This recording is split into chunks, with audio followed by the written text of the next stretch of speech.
Hey, it's Chuck. We are not bemoaning the noon kickoff. We are now owning it. It's a badge of honor. We're the lunatic fringe that defines our coach's legacy when it comes to this game. They don't get to define that outside the family. We're cut from a different cloth. We're Ohioans. He's got it all, man. He's even got the jaw. You know the jaw. You see that jaw, and you're just like, yeah, man, that's a dude. Do I want Michigan to beat Oklahoma? No way in hell. I don't know what world I'm living in. This is insane to me. And if you saw my outburst, I apologize. It's showtime now. It is showtime, and welcome into Buckeye Huddle Prime Time on a Monday at 8 p.m. as we are here every Monday and Thursday at 8 p.m. In the off season. We are in the off season, but as it's officially Monday, that means we are next week. Next week, spring starts, and we're going to see some actual football, hear some actual football, see some pictures of some guys with their bobbleheads and their jerseys on. It's going to be fantastic. I can't wait. The period from the end of the season until spring is the absolute worst of the season for me. So I'm so excited for it to be over here soon. I got a lot of things I'm looking forward to for spring. One of them, always spring visits. And in particular, I love that Student Appreciation Day. It gets a ton. So the Student Appreciation Day is a scrimmage, and they have it at the Woody. And it's a full 2.5 hours. The press comes, the students come, and a ton of visitors come. And we're just sitting here logging the visitors that are coming. And there are some big dogs, man. This class of 2027 has some serious potential to be really, really heavy at the top. Some heavy, heavy hitters. One of them, Rashad Streets. Rashad Streets, an edge from North Carolina, teammates with Quentin Cipher. Quentin Cipher, the Buckeyes linebacker commit, James Laurinaitis' linebacker commit, who is now the number 13 linebacker in the country. He just dropped down a little bit. That'll rectify itself. He'll finish in the top 10. But Rashad Streets, as you can see, a top 10 edge. And I was cutting up some film of Rashad over the weekend. And I got a hold of Rashad today because I saw something that I thought surely must be a misprint. It wasn't a misprint. Rashad's sophomore year, he had 26.5 sacks. 26.5 sacks and 125 tackles from the edge position. Last year, he had 16 sacks. So we're talking about a guy who his sophomore and junior year, over 40 sacks, I think, if my math is right. That's insane, man. A 26 sack season as a sophomore. And these guys don't play in some rinky-dink little league at Millbrook. They play good football, high-level North Carolina football. And I was just blown away. So I'm chopping up this film, and I wanted to show you a couple of moves from Rashad Streets. This kid, despite being ranked like the 8th edge in the country, I think he's about number 3. But check him out, man. Rashad Streets will be in town for the Student Appreciation Scrimmage on April 4th at the Woody. That's one of the most fun times for a guy to come and visit. So I'm excited that he's coming in then. The number 7 edge in the country, teammates with linebacker commit Quentin Cipher, weighed in this week, 6'4", 237. Got it down to his final 6 of Ohio State, Oregon, Alabama, South Carolina, Florida State, NC State. This is a guy that as a sophomore in high school recorded 26.5 sacks and 125 tackles. Have you ever heard of such a thing in your life? It's going to make total sense when you see what I'm about to show you, which takes place at the 22-second mark on his film. And I know this because I've watched it a lot of times, man. Right off the rip, you can see the length from his stance. And these guys, look, they're not going into the best of the best competition. This is good competition in NC. Strip sack. Watch this. Are you kidding me, dude? We got to watch it again. That is at a different speed than you can probably count on a handful the number of guys that have that speed off the edge in the last 5 years. That is nutty. I saw that, couldn't believe this guy with this size at 6'4", 237 is the number 7 edge, man. Not in my book. No, sir. No, sir. All right, so we've seen the speed. Let's watch him turn that speed into power. And look at this. He's coming like he's going to bend around the edge. Turns it into a bull rush with one arm. He's got him with one arm there. Turn that speed into power. Dumps him for the sack. That is a thing of beauty right there from a high school kid. Incredibly advanced, man. And this dude's pretty much got it all. He's got everything you want.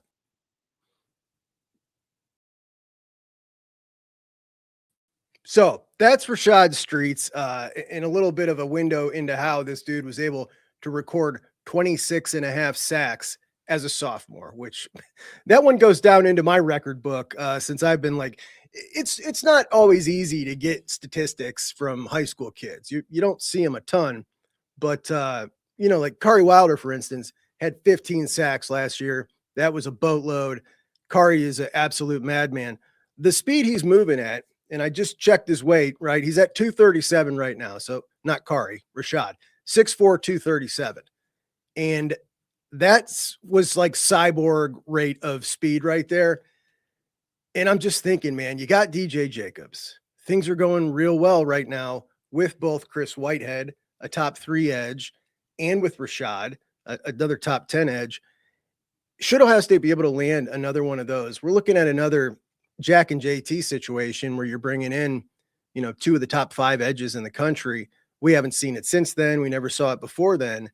It could be really, really game changing. And when we look at these two guys as prospects, I mean, they're better than Jack and JT, to be quite honest. They're more athletic. They're bigger. They're more physical. I'm so stoked because if Ohio State can pull one of those two to pair with DJ and hold DJ, right, that's not going to be the easiest thing to do as well.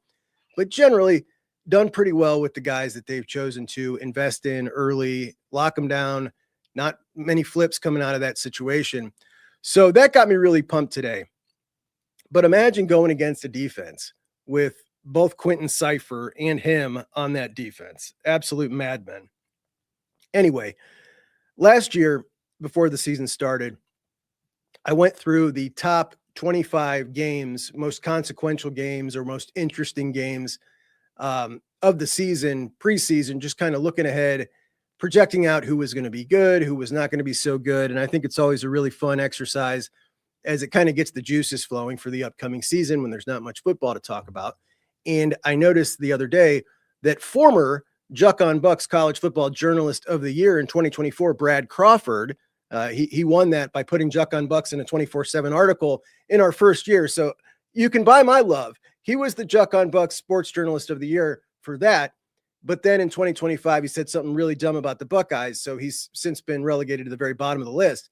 But he put together his list, 2026's 26 most important games from a national perspective. And I'm going down this list thinking, man, Ohio State's got an amazing schedule. Obviously, they should be well represented on a list of the top 26 games of the year. And I want to go through that list with you. But as we sit here and look at this Buckeyes schedule, obviously a ton of big time games. And, not too long ago, I put up this Twitter graphic with the schedule. And I was just a little snippet from the show. And I was saying how this schedule is the hardest Ohio State regular season schedule we've ever had in our lives in Ohio State history.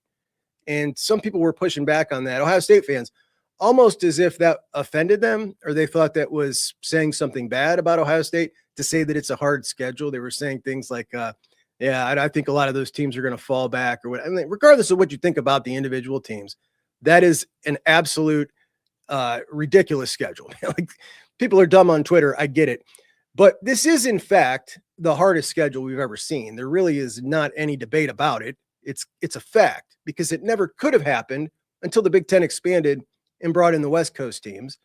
And this upcoming year will be the third year with the West Coast teams, but the first year that Ohio State plays the two top dogs in Oregon and SC. And it's not just tough because you've got that additional matchup with Oregon and SC. You've also got the Texas game as well. So, there have been years where you're out of conference schedule. They always usually schedule one big time out of conference, but you schedule it 7 years in advance. And sometimes it's a great matchup. Other times it's good. It just so happens that this one is a top 3 matchup with Texas, just like it was last year. It's a really tough Big Ten draw as well, even aside from USC and Oregon.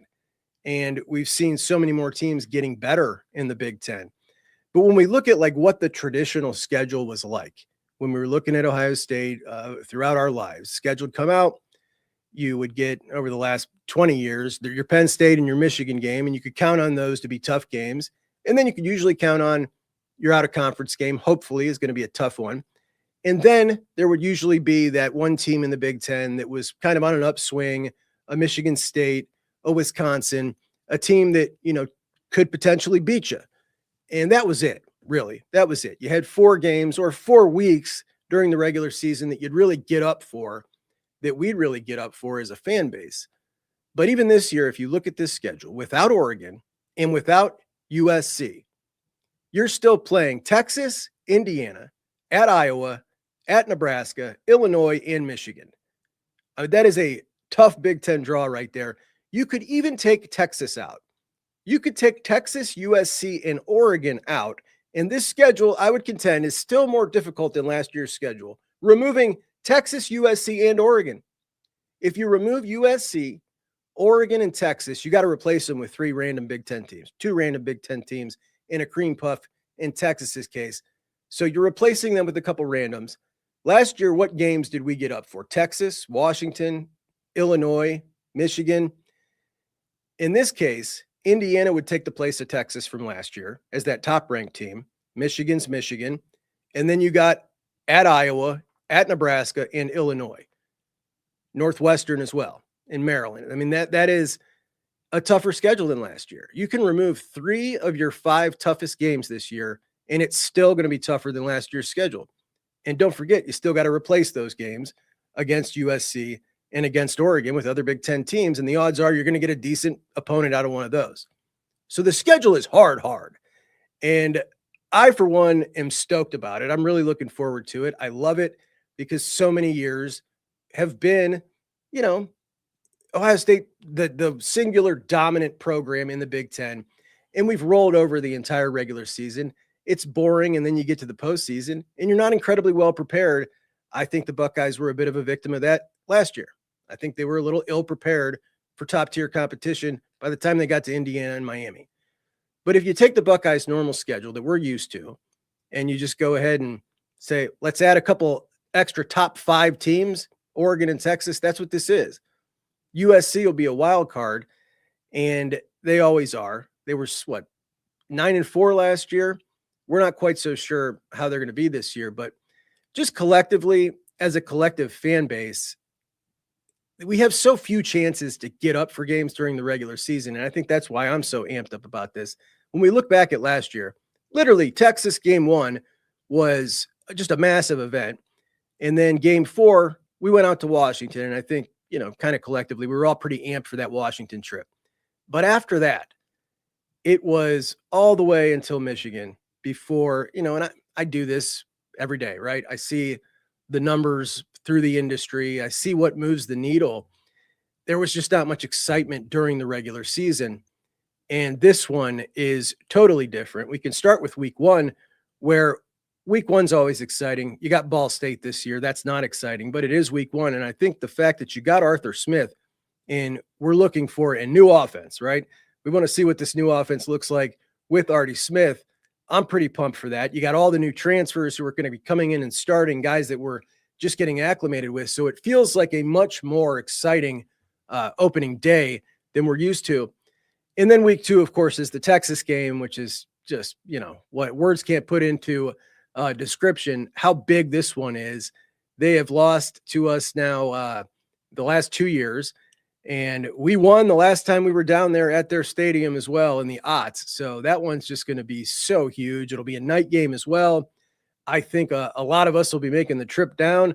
Not sure if I'm going to be making the trip down yet or not, but I would say normally those type games are on my bucket list, but that particular stadium is not one that is. It's just a bit of a, as far as stadiums go, it's not one that's ever really intrigued me much. There's nothing really special about it.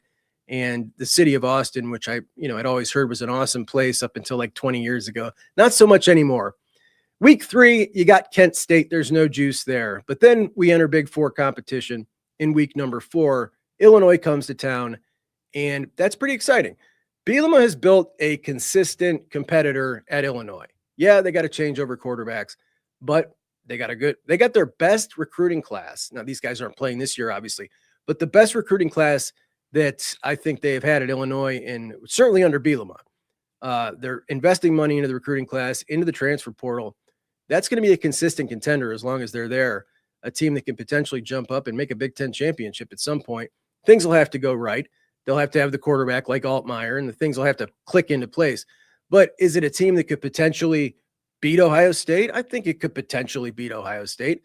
But should you lose the Texas game, right? And obviously the Buckeyes will be underdogs in that Texas game. If Ohio State loses that game, it's going to be wild, man. Because if you lose that game, then you got that stretch where you're going to Kinnick Stadium, number one, right? So that is a huge game, right? If you're going to Kinnick, trying to make sure you're avoiding loss number 2 that early in the season, Iowa at that point will be coming off Michigan the week prior. If by chance Iowa pulls off a win at Michigan, that upset win, that Ohio State-Iowa game is going to be enormous. I mean, it'll still be a big game. Always a really tough place to play. They really, they almost beat Oregon and Indiana in Iowa City last year. So that'll be a juiced up game. Then we got a snoozer with Maryland. And then we got the insane stretch where the Buckeyes start off by going to Indiana, who Indiana for the third straight year has an abysmal schedule. Of course, they'll be undefeated heading into that game. That game will feature back-to-back national champs. And get this, Indiana then plays Michigan the following week. So get your back-to-back-to-back Big Ten three-peat shirt ready. But that'll obviously be a huge week. And that starts the gauntlet where the following week, Ohio State has a bye and then heads out to USC. And this is one that I've been so irritated that you make this move, bringing in USC. And remember, it was USC and UCLA that were coming to the Big Ten first before the Washington and Oregon news happened. And my thought was, okay, the Big Ten is definitely going to try to schedule Ohio State and USC as much as they can. We got two teams that have played 23 times in program history. The series is 13-10. USC leads, by the way. And two of the historical blue bloods, they're definitely going to try to match these two up. And here we are, having not played until year 3, which I think is just a huge, it was just a waste, man. You should have had those two teams play. But finally we get to play. Buckeyes will go out there, and that one is going to be huge. Obviously, you got to travel. It's tough to go travel out there, out west. And the last time we were out there playing USC did not go well. Did not go well for one Todd Beckman and the crew. But certainly a possibility that the Buckeyes will be underdogs to Indiana and Texas. What if they lose both those games? I don't think it's going to happen. I think the Buckeyes are going 11-1 this year. But it is a possibility they lose to both Texas and Indiana. And if they do, now you're looking at a trip out to USC where you could potentially lose your third game on the year halfway through the season. USC is going to be pretty good, I think. Obviously, they returned Jaden Mayava, really good quarterback, 9-4 last year. They could be pretty beaten up, or they could be hot. Before they play us, they do got a pretty tough go of it as they host Oregon and Washington. And then they got away games at Penn State and Wisconsin, which is a hell of a gauntlet before you play Ohio State. I think the odds are they'll split those. Let's say they lose to Oregon, beat Washington, lose to Penn State, beat Wisconsin. That is game number, I think, 8 on the schedule. So that puts them at 6-2. That's a really dangerous team. And if the Buckeyes already have 2 losses, what happens? Like, that game is huge, man. It's just massive. And you've got Oregon the following week at the Shoe. So you absolutely have to win that USC game in that circumstance. Or, I suppose, if you lost that game, yeah, you know what? You could lose that game, but you'd have to beat Oregon. You couldn't take your third loss to Oregon because you need that big win against Oregon to prop you up. The win against USC won't be as impressive as the win against Oregon. But there is a way this Buckeye team with 3 losses can make it in the playoffs, I think. So Texas, Indiana, or Oregon, your 3 biggest opponents, you've got to beat at least one. If you lose all 3 of those games, you don't have enough juice on the schedule to get enough good wins to make it in. But if you win one of those games, I think without a doubt, you're the best 3-loss team in the country and potentially getting in here. We'll see how it goes. But providing you beat Oregon or Texas or Indiana, one of those, you're also going to add on wins against Illinois, at Iowa, at Nebraska, who has a weak schedule. They should be a 2-loss team this year, really. And then the Michigan game. So you just really got to win one of those and you're still potentially in it. Obviously, if you win 2, you're in great shape. You're automatically in for sure with 2, but I think you could still win or get in the playoffs with 3 losses. Though I don't know how good you'd feel going into the playoffs with 3 losses. I'd still feel pretty good based off of the run that we went on in 2024, but good about your odds anyway. I did say for a long time, if Ohio State loses 3 games, I don't even care if they make the playoffs, because if they lose 3 games, they're not going to do anything in the playoffs anyway. And then I saw this schedule. But that Nebraska game, man, that trip to Memorial Stadium, that is after the Oregon game in Nebraska. They're an enigma. Who knows what you got here. Matt Rule in year number 4. They've been getting a little bit better talent-wise every single year. But last year they finished 4-5 in the Big Ten, 7-6 all together. And that was supposed to be their big breakout year 3. Their schedule, total cream puffs, 3 cream puffs to start. And they got Michigan State, Maryland. Then they got Indiana at home and at Oregon. And then Washington and Illinois. That's their 4 games of the year.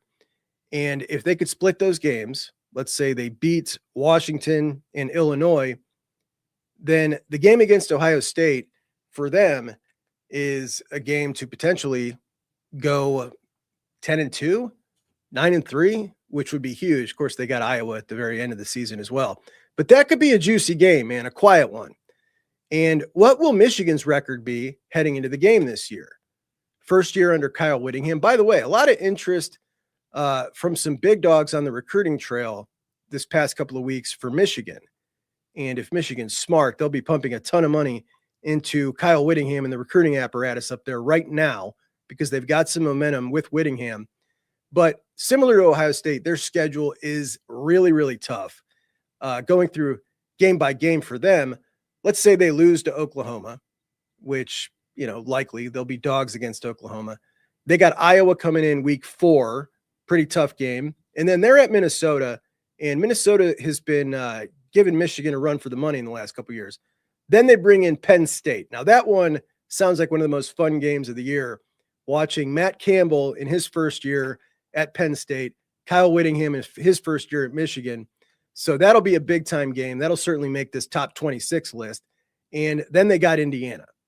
So surely probably taking their second loss, Oklahoma and Indiana, we can say almost for sure. Then they got Rutgers. And how about Michigan State? What if Pat Fitzgerald can pull one of these, special coach kind of upsets? I feel like Pat Fitzgerald at Michigan State is a great fit. I'm really excited to see what he can do this year. A lot of people saying because of how it ended at Northwestern, a couple of bad seasons in a row, and they don't think that he is going to be well suited for the NIL era. I listened to this man give an interview on his philosophy of how to handle NIL. The guy gets it now. Like, he gets it. He didn't get it then. He was still resistant to players getting paid. He has done the Dabo, right? He's done the about face. Now he's ready. He accepts it. The guys are going to make money, and he's swallowed his pride, and he's a smart guy. So I think Michigan State and Pat Fitzgerald are going to be on the up and up this year. Probably not going to be the year, but could they potentially pull off an emotional upset against Michigan? Potentially.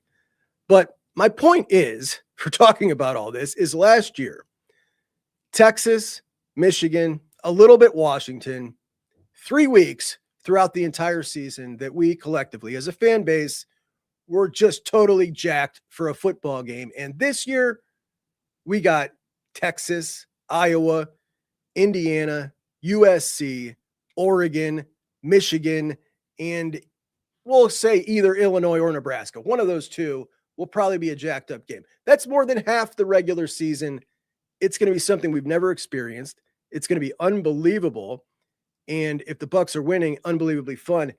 If they catch a couple of early losses, really anxiety, like pretty stressful, something we're not used to. And I'm probably going to get comments like, yeah, you were saying you were so super excited for this schedule. And that's exactly what I will be saying. That's why I love football. And I love to watch big games. I love to be excited. I love to have that feeling of, man, we could potentially lose today. And then you win. It makes it so much sweeter.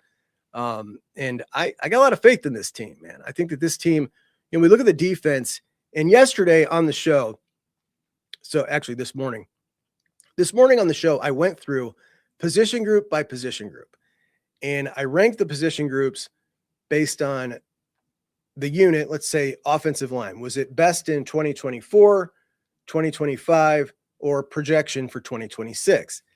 And I went through each one of those, and 2026 is last when you add it all up. So here's what I did. I actually forgot wide receivers, so I had to go redo it. But if I'm looking at quarterback, right, I've got 2026, I think will be the best year of the three at quarterback. Then I got 25, then 24. Offensive line, I think 2026 will be the best year at offensive line. That's just my projection. I went through and explained it all this morning, etc. But if you go down to the bottom of that and you look at defensive line, linebacker, cornerback, and safety, I got 2026 as last in every single one of those categories. That's obviously a little scary. So while I think the defense is going to drop back a little bit, I think the offense is going to be better, and that will balance out the team a little more. The other thing I would say is this is just based on talent. I'm just going based off talent and not really factoring in Matt Patricia. Now, last year, Matt Patricia really got to kind of take his hands off after, I don't know, a couple of games during into the season. And just, it felt like the defense was so talented that it was basically just, we're going to just base defense, go smother them with your talent. This year, you got a little bit a different feel, right? You got some questionable position groups. You got some position groups where there's some guys coming in that maybe need the Matt Patricia finishing school. And I think that he's going to need to get a little more creative with his schematics to really be a dominant defense, whereas you didn't need to last year. So there's a chance where even though the defense might not be as talented, doesn't have quite the high level draft picks or players, we might see a defense that performs, opponent adjusted almost as good. Obviously they got a lot stiffer opponents, but when I see those, yeah, they all drop down a little bit. It's not a huge chasm in most cases. I would say defensive line is the one that really is a spotlight. When you look at the defensive line next year versus 24 and 25, next year we roll in with Kenyatta Jackson as your number one guy. And Kenyatta Jackson, he's been a really solid Buckeye. He's not been a All-American. It's not Caden Curry. It's not K-Mac. It's not Jack or JT. He's been good, but that is your guy. And then across from him, you're looking at a really young guy. Now, I happen to think that those really young guys are going to pop over there, but just looking at it fairly, like, I don't know how you could project 26 to be anything but dead last on the defensive line. And I think it's pretty, you look at James Smith and Edric Houston at 3-Tech, like these are two guys that have underperformed to this point in their career. Will one of them make a jump? I think it's probably pretty likely, but, we're not quite sure. How about John Walker? How's he going to do at 3-Tech? I'm a believer in Will Smith, but Will can't play the entire game. You need most of those snaps to come from John Walker. And I got some faith in him. Some people don't. So just trying to be fair, that's how I broke it down. I'd love to get your guys' thoughts on those rooms, maybe your rankings. When I added it all up, 2026 was the weakest of all of them. And that's just fine with me because this is where your coaching can get you your advantage. And on the offensive side of the ball, I think that Arthur Smith is going to Ryan Day's vision of how he wanted the offense to look last year. Arthur Smith is going to be able to implement what he wanted the offense to look like last year. And that's pretty exciting. But let's go over our man, Brad Crawford's list. Brad Crawford, important to say this right off the rip. This is an SEC guy. So an SEC guy making this list, how many Ohio State games do you think made the list for the top 25 games of the year? Let's go through. I'm leaving 26 off the table. No, let's do 26. I'll leave 25 off the table. 25 is a group of 5 game, group of 6 game. 26 is Houston at Texas Tech. Houston won 10 games last year. Texas Tech obviously makes the playoffs. there are very few really exciting Big 12 games this year. So that'll be a good one to kick it off. And that's an early season game. And number 24 is Clemson LSU, a game that, remember, last year we thought kicking off the season, that was probably week 2. We thought that one might be, a really big time game. And it turns out it was an absolute nothing. The Battle of Death Valley. It's Clemson's the real Death Valley, by the way. Howard's Rock, Death Valley. LSU beats Clemson in like 1960 and taunting them, starts calling LSU Stadium Death Valley as a way to taunt them. And now there's this battle for Death Valley. No, you don't get to do this as a taunt and now steal the name. That's not it. So because of that, I'll be rooting for Clemson, also because I hate Lane Kiffin, but that'll be a really exciting game. Clemson preseason number 24, Purple and Orange Tigers take on the Purple and Gold Tigers in Baton Rouge, a night game at LSU, one of the best spectacles in all of sport. And Lane Kiffin, that's his opening home game. Now the Tigers roster, $40 million plus this year. On3 pulled 14 GMs. They were all in agreement that LSU is the most expensive roster in college football this year. We've come a long way from Brian Kelly just a couple of years ago. Remember sitting there giving that interview because they were broke, basically saying, don't come to LSU if you just want to get paid, if you want to get developed, et cetera. Well, we know that this doesn't work anymore. Like, head coaches tried this for as long as they could. If you say that, that just turns people off right off the rip. But LSU has found a lot of money, and they've pumped it into the program, bringing in Sam Levitt for like $6 million. Obviously, Jordan Seaton for $3 to $6 million is the price range that I keep reading. That's a pretty big chasm there, 3 to 6, but he got paid a lot of money. And Lane Kiffin's first game, that one's going to be a huge game. Side note, talking about Jordan Seaton and the $3 million. We went over Austin Saraveld's season-long performance at left tackle versus Jordan Seaton, just by the numbers.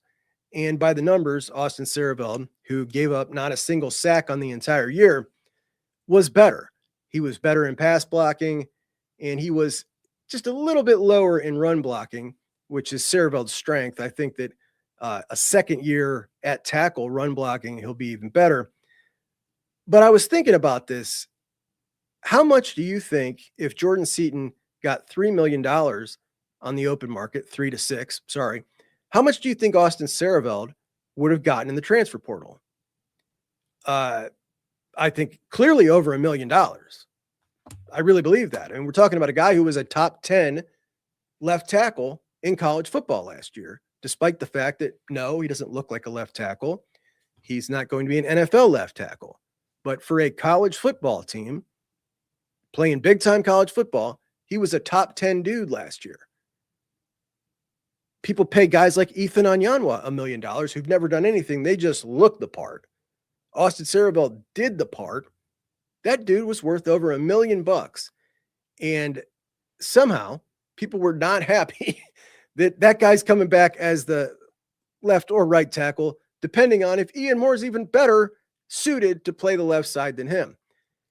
I like this offensive line, guys. I'll tell you what, I feel quite confident in this offensive line. It's a coaching issue. They need to get it together. Certainly they see that. Let's see what they do, as we still have seen no hire to come in for Marcus Johnson. Charlie Dickey's still there. Marcus Johnson gone to Arkansas. So we've still got one more hire. That's the last one we're waiting on, is the replacement for Marcus Johnson.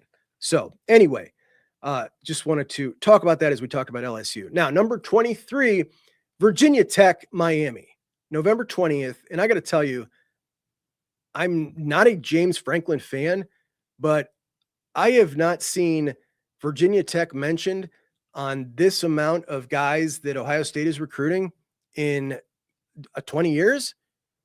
I'm thinking like maybe 1 out of every 5 guys that Ohio State is recruiting this year is talking to Virginia Tech. And that is certainly different. And then you look at the ACC and how wide open it always is. And you look at James Franklin being able to pull those guys from Penn State down to Virginia Tech, the guys were in the recruiting class last year. Guys, these kids had no idea who Virginia Tech was, right? They don't have any clue, those Penn State commits. They've never seen Virginia Tech. Virginia Tech has been nothing in their entire lives but bad. And James Franklin, I think by year 2, could potentially have these guys back in the top 25. And they're back, man. They're back competing for ACC championships just like that. Like, while we know that James Franklin is a guy who can't get the program over the top to win a national championship, there's a very select few that can. This is a dude who's now working with as much talent or more than he had in College Station and in Pennsylvania. You know, Pennsylvania, pretty talented, but there's a ton of talent down there in the DMV, and you're closer to the South. And now this guy's got it moving like right off the rip. I mean, they're pretty scary in the ACC now. So Virginia Tech, Miami, certainly a hell of a game. He's got at number 22, Penn State, Michigan on October 17th. The battle of the new head coaches. Winner stays alive in the Big Ten championship race. I would have that a little higher. Number 21, Miami at Clemson, October 3rd. This is obviously a huge battle in the ACC. These guys haven't played since 2023. Dabo needs a big win. Can Clemson climb back into the national discussion, or will this be, you know, if they have another year like they had last year, this is really it for him, right? Like there's going to be the Clemson boosters. He's on his way out, man. He's got to be on his way out. If they have another season like they did last year, especially with the first year really diving into the portal. I think he signed 8 portal guys this year. There was maybe 2 last year. So he goes 8 portal guys, brings them in, and then you have the one big fiasco with the linebacker that ended up going to Ole Miss. Dabo gets his feelings hurt, makes a big hubbub press conference about it. And he was right. He was right to do that. It's just like, man, this dude is he just feels so dated for today's college football. Brings in Chad Morris to run his offense. Chad Morris was the offensive coordinator back when they were good, back in the day. Brings this dude back, and it's just like, man, come on. We got to evolve here. We're not going backwards. Anyway, number 20, Texas A&M at Alabama, October 24th. Last 3 games in this series have been decided by 6 points or less. Who's the better head coach? Mike Elko or Kalen DeBoer? If Texas A&M or if Alabama could do it all over again, would they have hired a guy like Mike Elko over the new hottest thing, Kalen DeBoer, right? He was the hottest thing in town. And they went and brought him in feeling so confident. And everybody said, I don't know, man, that's a funky fit right there. And it kind of looks like a funky fit. That one surely will be big for the SEC race. Number 19, Oklahoma at Georgia. First meeting since the classic Rose Bowl of 2017 with Baker. 2 really great defenses. Well, you know, when we look at these 2 squads, Georgia was a little down on defense last year. But remember, coming into the year, all the talk was Oklahoma gets John Mateer from Washington State. This dude, big-time Heisman candidate. And Georgia couldn't get who they wanted out of the portal, Fernando Mendoza. They kicked the tires on a couple others, and they got to settle for Gunner. So they settle for Gunner Stockton, and we watched the season play out, and Gunner Stockton is a damn gamer, man. I like the dude a lot. So Gunner Stockton is the dog. John Mateer, you know, Oklahoma fans are not happy that he's back, and Venables would not turn his back on him, so he brings him back. So I think Oklahoma is due to fall back this year. Just hope that they beat Michigan early on. Number 18, Notre Dame BYU. This is the game that Notre Dame was able to get to replace USC for not renewing with them.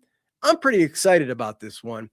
You know, Notre Dame has pretty much, they got to win 11 this year. Their schedule's so weak. They have to win 11 to make the playoffs. They got 3 games that are going to be less than double-digit lines. They got Miami, which is obviously a huge game. They've got this game against BYU, and maybe SMU might be less than double-digit line. The rest of their games will be double-digit lines. So you got Bear Brockmeyer getting a little older, man. Maybe he can make some magic happen. It's going to be a great – I love watching games out at Lavelle Edwards at night, which this will be. And Marcus and the Irish, led by C.J. Carr, with some new weapons to throw to in Quincy Porter and Mylan Graham. Notre Dame will be interesting this year. So that'll be a fun one. Number 17, Red River, Texas and OU, always a fun spectacle. OU and Texas, guys. Remember, we were told by the SEC honks that these guys could not compete in the SEC. And through their 2 years in the SEC, collectively, 3 playoff berths between them. Sark needs to make the playoffs this year. They've invested a ton of money in that roster, and I'm wrong. Two playoff berths between them. Nonetheless, they said that they couldn't compete. They certainly can compete, as Texas storms them the first year, and then OU makes the playoffs. But Sark's got a roster they just dumped a ton of money in. And if they lose to Ohio State right off the rip, it is going to be so funny, dude. They're going to lose their minds. Can you imagine 3 years in a row they lose to Ohio State after they just keep pumping more and more money into the roster for them? Number 16, Alabama, LSU. I don't know, man. This is not one that has the juice that it used to me anymore. This is number 16. I guess I'm just not a huge believer that LSU is going to come out of the gate and be a really strong team this year. Having looked at this list already ahead of you guys, I know that Brad does. I can tell by how the rest of this list goes. Number 15, Ole Miss at Texas. And this is a banger. I hate that Ole Miss got Trinidad Chambliss back. I mean, obviously it's fun for us, the college football fan. A lot of people stood up and said this one was different than most of the other scenarios. I disagree. I think that if you want to claim a medical red shirt, you do it. The year after, you had the issue. The issue was nonsense, in my opinion. Tonsillitis in 2017 is not a sufficient reason to get a red shirt for another season. But he gets one, and now we look at these guys without Lane Kiffin. Obviously, they got Kejuan Lacey, they got Chambliss, so they got good offensive parts. They've got Pete Golding taking over, former defensive coordinator for them, defensive coach. I don't think they're going to have the same offense, and I think that Ole Miss is going to take a big fall back. Number 14, BYU at Utah. Now, like I said, not too many compelling Big 12 matchups on the list here. Morgan Scalley takes over at Utah. Utah legend, Utah born and bred, coached at Utah. Younger dude, and I think we're going to see some fire breathe back into the Utah program. This game, always great. They wear color on color, which Ohio State and Michigan should wear every year. I always root for Utah.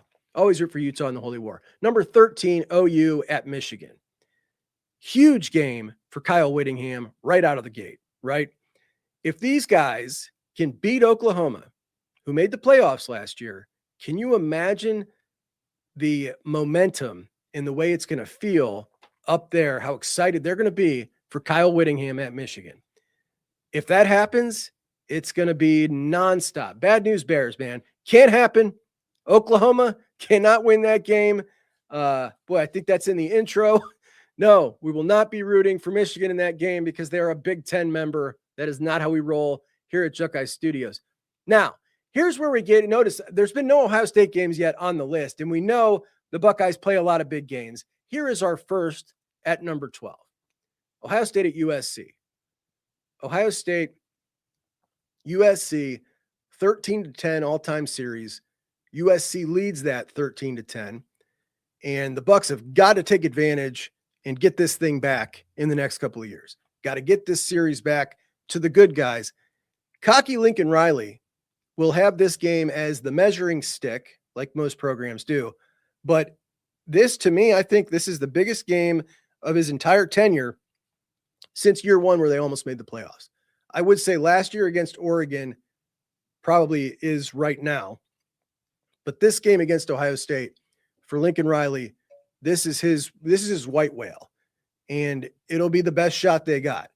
And it's going to be a hell of a game. So that's number 12, Ohio State at USC. Number 11, LSU at Ole Miss. Lane Kiffin going back to Ole Miss. And this one will be cinema, as Lane won't shut up all week, I'm sure. And Pete Golding, he's not shy. He took several jabs at Lane, jabs about his yoga, things of that nature. And they're two pretty compelling teams. Number 10, Oregon at USC. That's going to be a banger. Last year, USC goes up there, gets whooped by Oregon. And this one is, Oregon has swung this so far in their direction over the past, 15 years. USC now finally getting that momentum back on the trail. Can they get it back on the field? Because they're going to need to start doing that at some point, or else, it's going to go back Oregon's way. Now, number 9, Georgia, Bama. Georgia can never beat these dudes in the regular season. Lose to them again last year, but beat them in the postseason in the SEC championship. Can Kirby beat them during the regular season? If he does, it's going to be huge. Now, Georgia plays Oklahoma and Vanderbilt in the previous 2 weeks before this game. So they got another tough stretch. This is Alabama's first big game of the year on October 10th, unless Florida State totally turns things around in one offseason, and I don't see that happening. So Bama with the pretty easy schedule. Number 8, another Buckeyes game, Michigan at Ohio State. And the game is always really compelling when one side's got a first-year head coach, which, of course, we'll have this year with Kyle Whittingham. You know what else is the first? It's a first that we've had, I think, for a lot of us who are just kind of, fair-minded individuals who've been college football fans for a long time. I respect Kyle Whittingham. This will be the first Michigan coach that I've had any respect for since Lloyd Carr. It's been a long time. Lloyd Carr was not disrespectful. He wasn't a punk. He made his teams, he didn't have Taylor Lewans on his team. You know what I'm saying? Like, Lloyd Carr was a respectable guy, and he was in Bo's image. Like, that's how he coached. I think Kyle Whittingham will carry a lot of respect with the rivalry. I like that. I'd like to get back to that a little bit. I think in the past, 8 years, it's kind of gotten off the rails. It's been kind of disgusting. It's felt really gross. Obviously feels great when you win, when it's so gross, but it's just toxic as hell. And you love it being toxic, but at some point it's like, man, when I was, when I was younger, it didn't quite feel so nasty. And maybe it's just social media, but I kind of like this Whittingham hire for them. Anyway, number 7, Texas at LSU. And here's LSU again. He must think LSU is going to be an absolute banger. Now, LSU, by the point of this Texas game, November 14th, will have already played Clemson, Ole Miss, Texas A&M, Alabama, and Auburn. This team could be totally out of it. He's got it at number 7. Brad, you're wrong on this. Number 6, excited about this. Texas and Texas A&M. Who's got the better coach? Is it Sark? Is it Elko? This one, November 27th, so last game of the year. And this one here is definitely, most likely going to have somebody's playoff hopes on the line for this game. And that'll be a banger. This one's at College Station, and I always like it when that game's played there more than at Texas, because like I said, the stadium just doesn't do much for me. Number 5, back to that stadium, Ohio State, Texas is the number 5 game of the year. The third matchup in 3 years, Buckeyes winning the first 2. And last year's Texas team came in as the higher ranked team. I believe this year, Texas will be the higher ranked team again and the favorite at home. The Buckeyes look to spoil the momentum right off the rip for them with their fancy new toys. It's going to be great, man. Cannot wait for that. Number 4, Georgia at Ole Miss, a rematch of the playoff game that Trinidad Chambliss just played out of his mind. Ole Miss wins, and Georgia, it looked pretty damn good this year. So this one should be pretty fun. Number 3, Ohio State at Indiana, the past 2 national champions. And the last time they played was obviously a hugely satisfying game for most of the country, as nobody was rooting for the Buckeyes but us in that game. That's for sure. A massive, massive game for Ryan Day. I don't give a damn who the hell you are. If you are the Ohio State head coach, you cannot lose to Indiana twice in a row. Can't happen. You're going to get quite a negative reaction if you do, and you should. And at number 2, Miami, Notre Dame. I understand why this has a ton of juice to it. It's a rematch of a great game last year that opened the season. Both teams likely playoff teams, the historical games that these two have played. But we're talking about, man, these two teams can essentially both sleepwalk through their entire schedule and go 11-1. Notre Dame has this game. They play this game and then BYU and SMU. That's it. Miami, they play this game and their schedule just about as bad. Stanford, Wake Forest, Clemson, Florida State, Pitt, North Carolina, Duke, Virginia Tech, and Boston College. It's a total snooze fest. Both should make the playoffs easily, which takes away a lot of the drama of this game. And then number one, Oregon at Ohio State, the number one game. If you're counting at home, Brad Crawford has Ohio State with 3 of the top 5 games in the entire year, 5 of the top 12. That is Buckeye domination, which highlights our earlier conversation about how ridiculous and ridiculously fun this Ohio State schedule is. This will be the Buckeyes' final game of that gauntlet in the second half of the year as Oregon returns. They beat us last time at the Shoe, caught Ryan Day off guard that day. Caught him off guard. That'll never happen again. Bucks beat the hell out of them in the Rose Bowl last time we played, and they thought they were going to win the national championship that year. You got Dan Lanning. You got Ryan Day. There's a little something brewing there, going head-to-head on the recruiting trail, a couple of games, and I think that one is a great candidate for the best game of the year. So in totality, Ohio State makes the list with 3 of the top 5 games, 5 of the top 12, and that is hella awesome. So anyway, guys, I do appreciate you joining me. Join me again on Thursday at 8 p.m. here at Buckeye Huddle Primetime. Please like the show. Please subscribe to Buckeye Huddle if you have not. I appreciate you, and I'll talk to you soon. Buckeye Huddle out.